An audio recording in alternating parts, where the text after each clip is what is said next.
Mire izleyen Mir Hazım Tahsin Bek Ligel Şandek Bukhara Sereden izleyen Batman Ekir.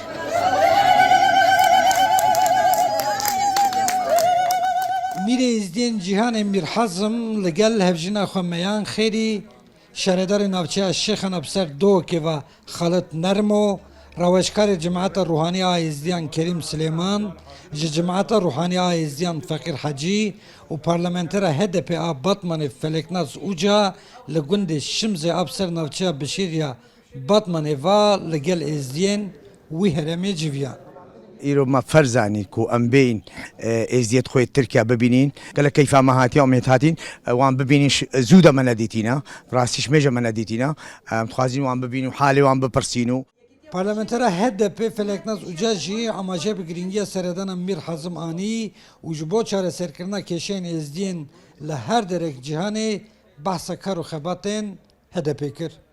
Li destûra Tirkiye bingehîn de hê êzdî weke dîn nehatine qebûl kirin. Ji ber wekê hewldana me hên qanûn teklîfî jî me dan gelek car rojeva meclisê me ser zêde kiriye em ê berdewam bikin. Elbette wek partî li vê derê em tim dibêjin em bi civaka êzdiyê re ne ji bî vegera gunda ji bî pirsgirêkê gunda çi ji destê me bê xwestin em hewldanê xwe dikin.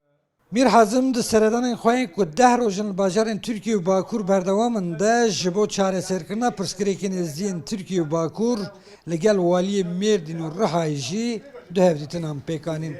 Mir Hazım Tahsin Bek dixwaza yan jî dişoxela jî ser vê çandê ku saziyeke êziya li welat li Kurdistanê çê bike ew saziya li pirsê êziya çîş aliyê olî û civakî lê bikola û ser re bisekinin û çareseriya jê re bibîne hem jî bike vetêkiliye li gel hikûmetê ku êzî têda dijîn rewşa wan xweş bikin ku bibe herîkar belkî ew êziyên dervê welat vegerine cîwarê xwe. Li gor amarên fermî heta salên 1970 jî li Riha Mêrdîn, Amed û Batmanê hejmara Kurdên êzdî li jor 80,000 bûn. Lê piştî wan salan hem ji ber sedemên siyasî hem jî ji ber sedemên civakî êzdî koçî Avrupa bûne. Anha jî bi giştî hejmara êzdiyên li Tirkiye û Bakur ketine bin hezar kesî. Berî sala 1970 jî tenê li bişêriya Batmanê zêdetirî 25 gundên êzdiyan hebûn ku niha ev hejmar jî daketiye 8 gundan û bi giştî rûniştvanên li Batmanê yên êzdî jî tenê mane heftê 2 kes. Ava 5 saliye zel Almanım. û 10 zarok me çêkirine. Ez vê gawerim yek jî bi min re nayê. Ela em miriya vê axêne ku xweşî tê keve vî welatî em hev re bijî.